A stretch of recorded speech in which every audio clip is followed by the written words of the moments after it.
you. All right, well, never mind the world is broke. Don't stop the stimulus. That is what Christina Romer, our top advisor to the president, is telling Europe to do. Keep spending, worry about those deficits later.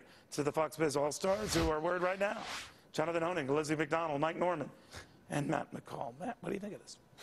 Let's give them a personal finance 101 lesson. When you're already in debt, don't keep spending. Spend money if you have it. I mean, this is mind-blowing to me. Look what Greece did. Look at the problems that they caused by continually spending. So let's take a step back here and look at the economy as well.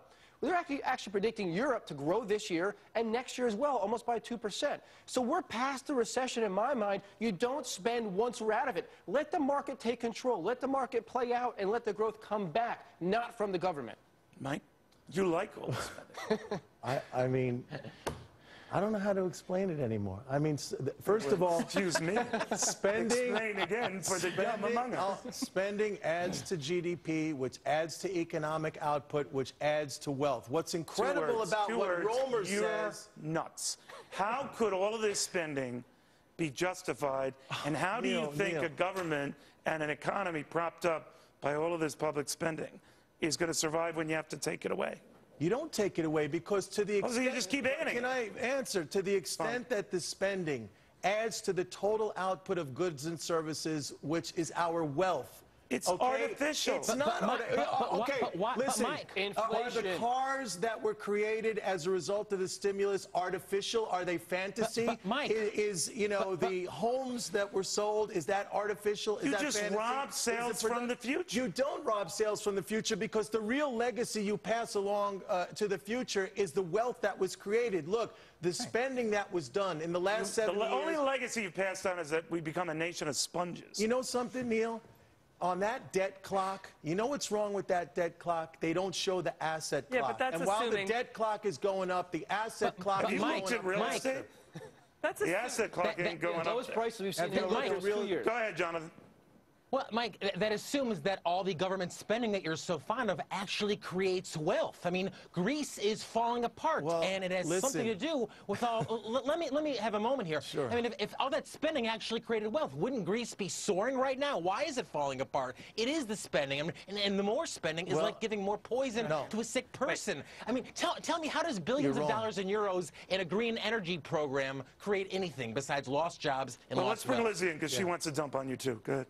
No, I'm just wondering if maybe BP could take their top kill and bring it to Congress and, just plug that hole. I mean, but, that's my own personal fantasy, Neil. But, the U.S. advising Europe on what to do is like somebody... Fantasies and mine are slightly different, but go ahead. I know. Maybe that was a fantasy is an overstatement. You're absolutely right. It's not a fantasy. It was a weird thought I had. But anyway, so, but, the fact that the U.S. is advising Europe is like somebody with rickety knees advising someone with osteoporosis. And what Mike's argument is that you can sell the Holland Tunnel or the Brooklyn Bridge to pay off the Chinese. Look, the deputy... Wait, hang on, Mike. The deputy governor of the People's Bank of China said, who is going to be left to buy U.S. treasuries? There's a finite number of governments in the world that will buy U.S. treasuries. He said that in December. Oh, my gosh. I don't know where to begin. I mean, first of all, how do you buy a treasury? You have to pay with dollars. The United States government is the issuer of dollars. It has to first spend those dollars into existence so that people even have them to buy But, Mike, they're printing those. Eventually, we have higher interest rates. We have higher inflation. There goes your wealth. How would you describe the boom during the Reagan years?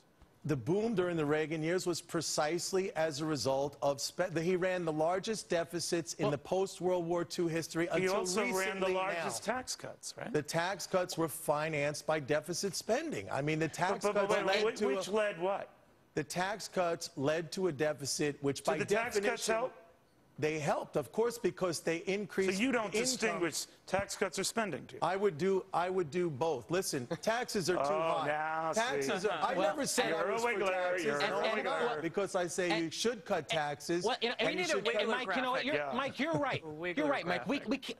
And Mike, you're right. We can't print more dollars and they can print more euros, but punch in FXE or FXS or FXF, any of those European currencies. I'm short those currencies since a long time, but Jonathan, exactly right. What you are missing here is a huge distinction that the countries in Europe do not have the ability to spend because they're no longer currency issuers. They're constrained in that regard. Mike, I want to know, which would you sell off first? Would you sell off Central Park or the Brooklyn Bridge or the Lincoln and Holland Tunnel to pay back? Why do you need to sell it off? Because you're saying the asset size is guys, growing. I wish we had more time, but I found this to be a fair and balanced argument. 4 against 1. It seemed to work.